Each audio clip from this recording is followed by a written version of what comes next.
Good day, viewers. Welcome to a new edition of 30 Minutes, the interactive program of Trust Television with me, Manir Dan Ali. Our guest today is someone who has paid his dues in the public service, starting from Kaduna State, Kaduna Polytechnic, Nigerian Tourism Authority, and spending more than 20 years at the NNPC, where he retired as an executive director of the Kaduna Refinery Company.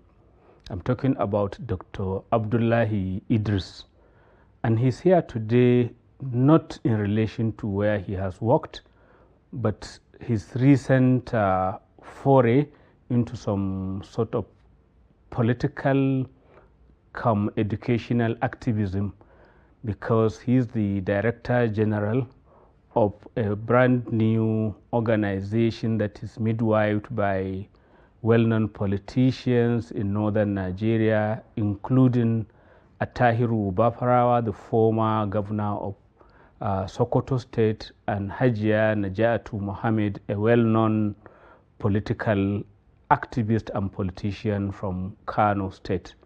Dr. Abdullahi Idris, welcome to the program. Thank you very much, Malam Manir. I would like to understand what exactly prompted you, and are you one of the initiators of this new group, the Northern Star Youth Empowerment Initiative? Well, the original founders are the ones you mentioned. Hajia Najatu Mohammed was actually the original founder. She founded the movement, and afterwards Alhaji Bafarawa joined her, and having gained registration with the Corporate Affairs Commission, they now invited some of us, including my humble self, to come and join to run the organization. So you are running the day-to-day affairs of the organization in Abuja, in Kaduna, or where exactly? Yes, I'm the Chief Executive Officer of the organization, and the organization has structures across the 19 northern states and the Federal Capital Territory. So we have state chapters, we have national headquarters, which is based in Abuja, but in each state capital of the 19 northern states and the FCT, we also have offices there, and we have officials there that run the offices. I have read your charter, which is more or less talking about empowering youth through education, skills acquisitions, and all of that. But it smells so much of politics. Why are you shying away from saying you are also political? No, we are shying away from it because we are actually not political per se. We are actually a pressure group. We are set up to be a pressure group. And we have 5 cardinal objectives. Number 1 is to unite the North. As you'll agree with me, the North today is fragmented along religion, along tribes, along ethnicity, along the politics that you are talking about, because politics is a very big divider of people. And we felt that the challenges that we are facing in the North today actually emanated from the fact that we are divided. When the North was together, when the North was one solid entity, for example, during the First Republic, and our first generation leaders made sure that they maintained the North as one solid, strong entity. But isn't that a mythology? Because even in the First Republic, there are different political tendencies. It's just that the Sardauna of Sokoto and his party, the NPC, were the dominant ones. But you had the NEPU, the Northern Elements Progressive Union, you have the Borno movement, you have the ones in the Middle Belt, and all of those. So even then, there was never unanimity in the North. So I'm not talking about political unification. You know, there are always political persuasions, different, even from the First Republic. Sometimes in a very wrong-course manner. So I was not talking about political unification. I'm talking about social, cultural, and the fact that we could coexist together as one, regardless of our political persuasion, regardless of the faith that we profess, regardless of our ethnicity, we can still come together. You will agree with me, during the First Republic, even though there were different political persuasions, but still they saw eye to eye together as Northerners. When it comes to the issue of the North, they come together and they look at the issue of the North together as one entity, and they face the rest of Nigeria as one Northern bloc. And that is what gave rise to the strength that they had and the development that they were able to achieve within less than 6 months. But isn't it still 6 years, case? Isn't it still the case? You find that when there is a real challenge to the north, so to say, people still come together.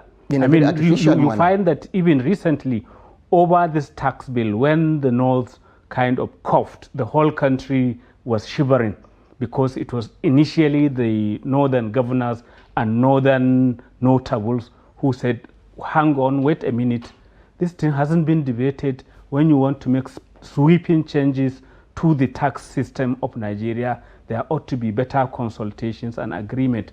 And you saw that even though the president didn't readily accede to it, he kind of paused and is now trying to do some of the give and take. So the kind of unity we are trying to bring about in the north is not the artificial type. It's not the type that will just be impromptu because something comes up. And you can see even in the debate on the tax reform bill, the north was not united actually.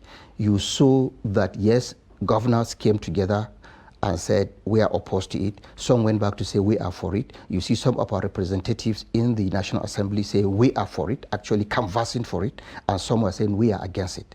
That is not the kind of unity. What we want is a bloc. For example, if we had the kind of north that we wanted, before the president could bring that kind of sweeping bill, he would have lobbied maybe the Northern Caucus in the National Assembly. But he doesn't look like a president who lobbies anybody. Well, it's because he knows he can get away with anything.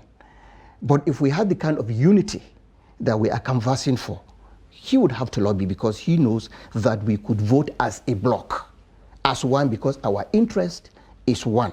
And if we do not, you see, we have the majority members in the National Assembly as the North. So he would have no choice but to lobby us, to make sure that we concur to whatever legislation he's bringing about. But are you also mindful that the North is quite divergent? In fact, that is what makes it an interesting part of the country. It's not like one language, it's not one culture, it's not one religion. So you have all these varieties and you are trying to like enforce a barrack-like one side. Is that feasible? Is it possible also? No, it's not a barrack-like. You see, the diversity of the North is actually what gives it the flavor it has. It's a source of strength. You know, you find different cultures, different religions. What we're advocating for is let us identify our differences and live in peace. I respect each other. Respect my religion, I will also respect your own religion. I will respect your culture, you also respect my own culture. I will recognize the fact that you are slightly different in terms of social orientation, in terms of your culture, in terms of maybe your political persuasion, in terms of your religion. I will understand that. I will appreciate it and accept it. And I will expect you to also accept my own. You see, we are not bringing something new. This happened before. The North used to have that kind of thing. Like you mentioned, it has always been divergent in terms of political persuasion and so on and so forth. But you see that we're always looking at the North as an entity, and their creed was the North. You know, so wherever you go, you know, the late Malam Aminu Kano used to say something in Hausa that yes, we know Nigeria is one, but everybody knows where he belongs. And that is what we are saying. Within the context of a federal Nigeria, but we want to be able to promote the interests of northern Nigeria. Is it still not the case, as I did mention earlier, that when it matters, the North comes together? Under Jonathan, you had one of the most skewed constitutional attempts at changing things. Conference, and he handpicked even the northerners, the kind of northerners he wanted to that conference. But at the end of the day, most people will agree that the North came out on top. So let me tell you this. See, let me break it down. The kind of North that we want is the one that the person from Benue or Plateau will proudly say, I'm a northerner, not a middle belter. Where did we get the concept of the middle belt? It was actually coined by our adversaries, by people that wanted to fragment and divide the North so that they could conquer the North. And to a large extent, they have succeeded. We want the kind of North whereby I can live peacefully anywhere in the North, regardless of what religion I profess. I will not fear that if I live in this part of town or in this part of the North, if I'm a Muslim, I may be attacked, or if I'm a Christian, I may be attacked. All right? So, and you agree with me also, there are different parts of the North that today are not at peace. with each other. Look at Southern Kaduna, for example. Look at places like Plateau, places like Taraba, you know. But even the extreme north, the so-called core north, is not at peace. Yeah. Much of the northwest is in disarray because of a different kind of insecurity. Banditry and insecurity. Yeah, it's different kind of insecurity that we're talking about there in the far north. Yes. Because as a result of banditry, like you mentioned. But what we are trying to, what I'm talking about is not being at peace as a result of religious differences, one religion fighting another. I'm from Kaduna, I know what we went through. Or not being at peace because we are of different, we say, Tiv and Jukun fighting each other. You get what I'm saying? This is the kind of thing that must never, we're trying to bring a remedy to. But is it possible to achieve complete peace? Because I know the Eza and Ezilo communities, who are both Igbos and not even Northerners, they are busy fighting each other. They've been doing it for decades. Same thing with the Ife and Modakeke people, who are essentially Yorubas, who are neighbors in the same community. So that's why I'm saying, is it possible to have that kind of control where there is everybody is lining up behind one idea? See, there's nothing like complete. Only God Almighty is complete. Only Him is whole. All right? But we are, trying to achieve relative peace, relative understanding with each other. Even in one household, you would have differences. You could have quarrels. That one is there. It's a fact of life. That's not what we are saying.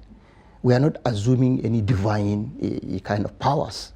But what we are saying is that the way we were before, and please do not forget, how we are today, all these crises and fights, we have not always been like that. But are you not addressing the wrong horse?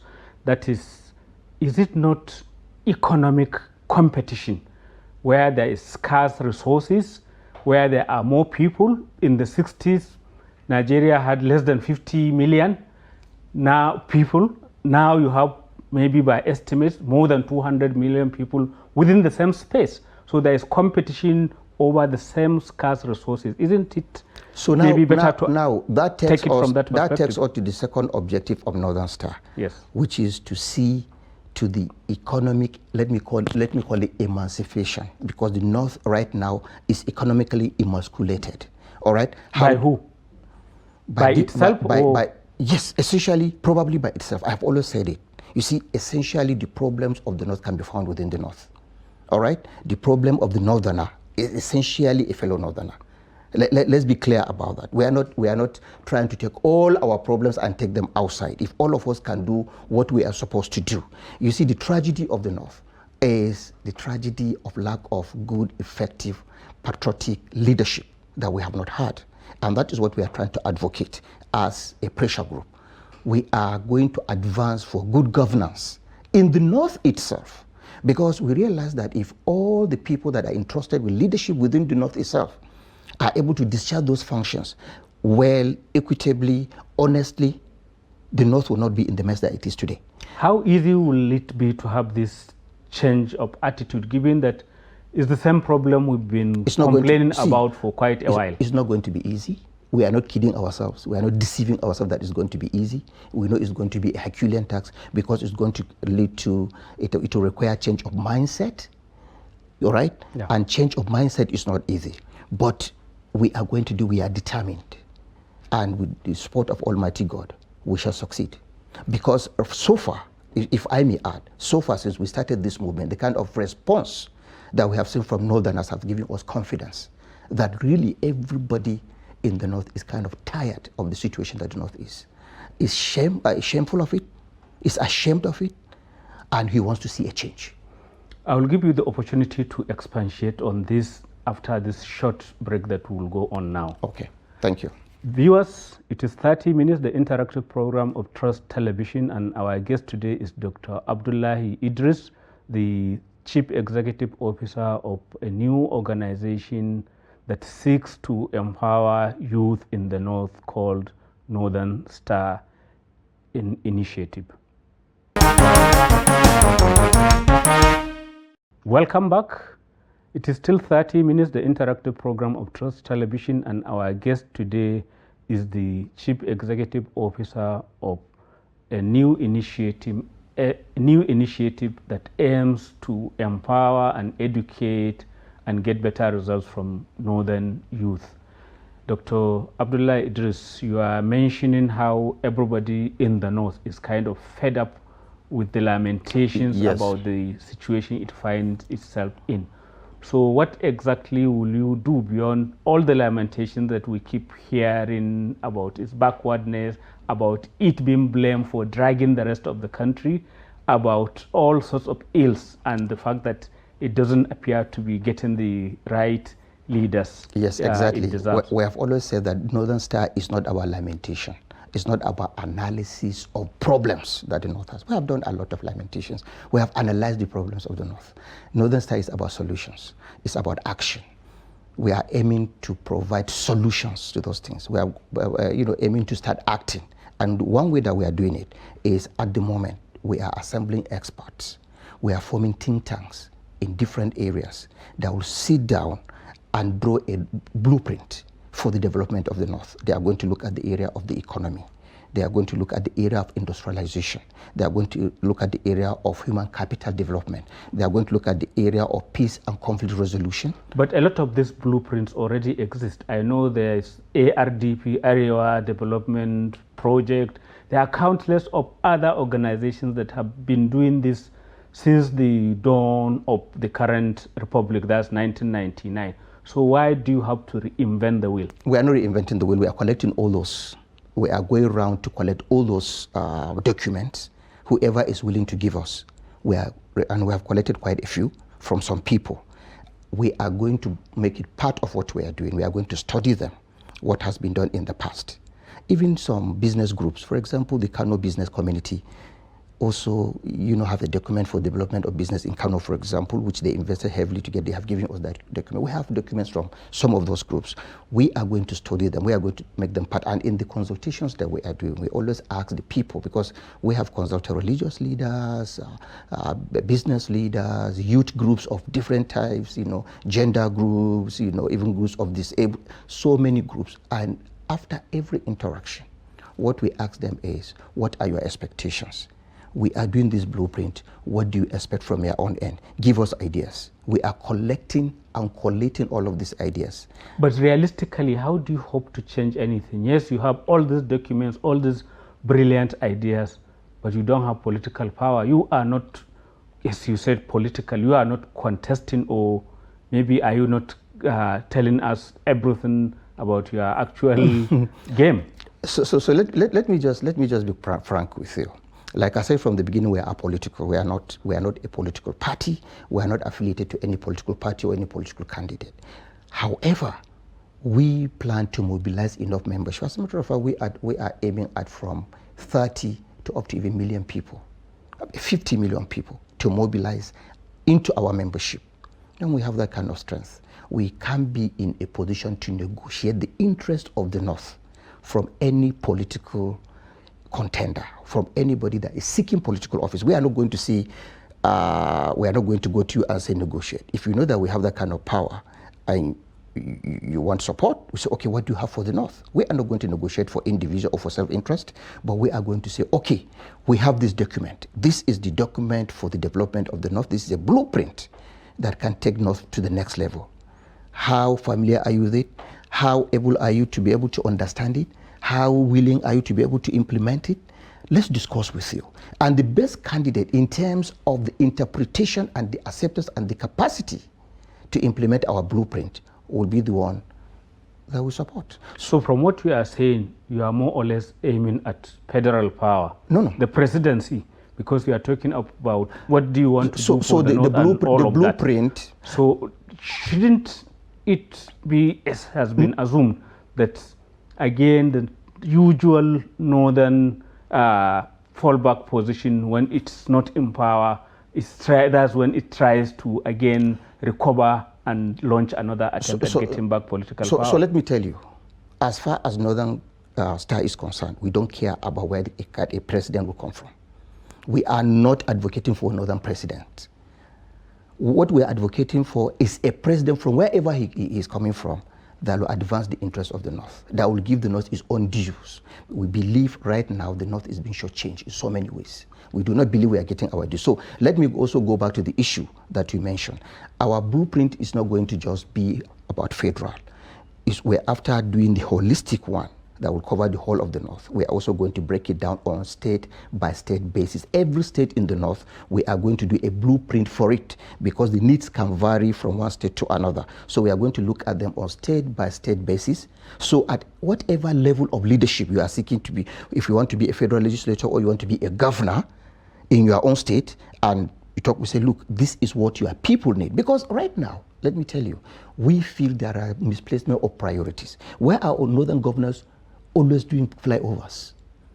Is it flyover? I'm not saying flyovers are not good. Maybe it's because it's a big ticket contract. Yeah, it's a big ticket contract, which I hate to say has the potential of the normal Nigerian way. But in a state where your people are hungry, where a vast majority of your people are in multidimensional poverty, the amount of money that you are going to build 8 flyovers in your state capital of less than 1 million people, if you use that money to go and build maybe small earth dams that can enable your people to be in agricultural activities in the rainy season and in the dry season, because agriculture is the mainstay of our economy. But all these candidates at the state, at the local level, don't you think they will politely listen to you, and then by the time they get into office, they do exactly what they like, which is what you are now complaining about? And they are going to be in trouble with that because we are a pressure group, and if they know the amount of membership that we have mobilized, we are going to make life uncomfortable. As a matter of fact, we are going to make governance almost impossible for that governor. But that hasn't happened in Nigeria. We haven't been able to see a recall of even a single member of even State House of Assembly, talk less of National Assembly. The attempt to impeach President Obasanjo never succeeded. You are right. And that is our novelty. Northern Star is a novelty. We are going to do things that have not been done before. That's what we are saying. And another important thing that we are going to be doing in Northern Star is public enlightenment. We have a whole directorate for public enlightenment and citizens education. Because why all these things are happening is that the vast majority of our people in the North are not enlightened. And the politicians want it that way, so that they can come and just talk to them and give them spaghetti and do everything and go. We are going to aggressively enlighten our people to know their own political rights. Where will you get the money to do all these activities? From? It is some of the money bags that are supporting you, or how? No. See, that is one area that we are vehemently resisting. We don't want any money bag to support us. But one of your board of trustees is a money bag. Who's that? That's the former Sokoto governor. He sits on tons of money. I don't know. Honestly, I've never seen his bank account. I don't know whether he sits on tons of money or whether he's the money bag or not. But what I know is that he has good intentions for the North. That I can vouch for. I know Hajiya Najah has been in this business for 40 years. In the last 40 years, and everybody have seen her pedigree, and she has seen that she is for the masses, for the downtrodden, and she has fought, advocated, put herself in personal danger for the masses of the North. So we are going to deliberately enlighten them. We are going to also make education center, because we believe deliberately the children of the North are not being educated so that they cannot be enlightened and challenged. But even just on the enlightenment, where is the money going to come from? Right. So money, like we are saying, is not going to come from money bags, but it's going to come from like-minded individuals that really have the feeling of the North at heart. And there are so many of them that feel, yes, we really want a change, that the North does not deserve the kind of position that it is right now, and they are ready to. So different people in the North are contributing in different ways. Yeah, some people will give money, but some people will give their intellect, some people will give their energy, some people will give their skills, their labor, their everything in this enterprise, and we have had pledges in that direction. Will you say honestly that you've seen such positive response, that's in terms of people donating or giving their time or whatever? I don't want to say donating right now, but I know that there are people that are willing to donate. We have seen that kind of response, seriously. But in terms of the interest, in terms of people saying, look, I am here, I'm offering myself to this cause. What do you want me to do? So the seed money is coming from where, or came from where? The seed money, when you started, you did an event in Kaduna where you launched publicly. The seed money came from the founders. The seed money came from the founders and those of us that believe in the cause, such as my humble self and some of us around. We are self-financing at the moment. And we are doing it as a way of giving back to the society. See, we are not into this thing for any pecuniary gain. We look at it as a way of paying back to the society. Nigeria has been good to us, right? And we are patriots. We believe in this country. We love this country. And we love the North. We love its people. And we feel we can pay back. But you appear to be disappointed or disenchanted with the current setup, especially probably President Bola Tinubu, because you are sounding like you said the North is shortchanged. Well, I honestly do not want to go into specifics of mentioning them, like to say President Bola Tinubu, but I believe that, and then let's be candid. You see, if you want to trace the origin of the problems of the North, it will be uncharitable just confine to President Bola Tinubu. Maybe he has his own fair share, but what of the people before him? What all the problems that we are having in the North did not start from this administration. They started from the administration before it.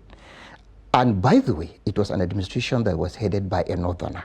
It was an administration that some even people felt that unfairly favored Northerners. But look at didn't come out to look at the complain then. Yeah, but we are just coming up. As a matter of fact, this movement was launched on the 11th of December last year in Kaduna. But wouldn't that leave you exposed to the charge that is when there is a southern person at the presidency, that northern intellectuals, people with ability begin to come together and so I'm telling you that we are not like that. I agree with you. It happens that way sometimes, but we are not like that. We are bringing a breath of fresh air to political discourse in this country. But people, you are talking of fresh air, and we saw you at former President Babangida's residence in Mina. That's the former military president. Yes. Does that suggest something fresh or more like the status quo? Yes, it suggests, you cannot walk straight in front of you very well without looking at the back.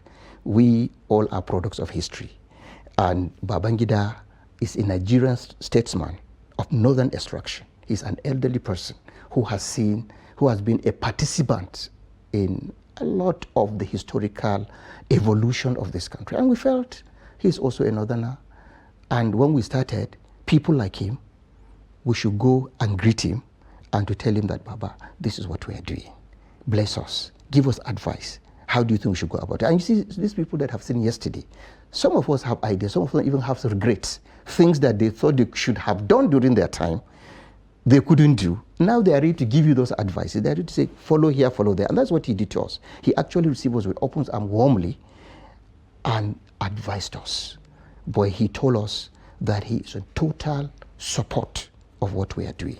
And I believe he must have said the road is rough. Rough to me now. Well, I think I mean the road to what you want to achieve. Well, the road to Mina is rough. And the road to what we want to achieve is also not easy. So may your road continue to be rough. Yeah. On that note, I would like to bring to an end this edition of 30 Minutes. Dr. Abdullahi Idris, welcome, and we thank you for giving us your time. Thank you for having me, Malam Manir. Thank you so much. Viewers, that's the end of this edition of 30 Minutes. Keep a date with us.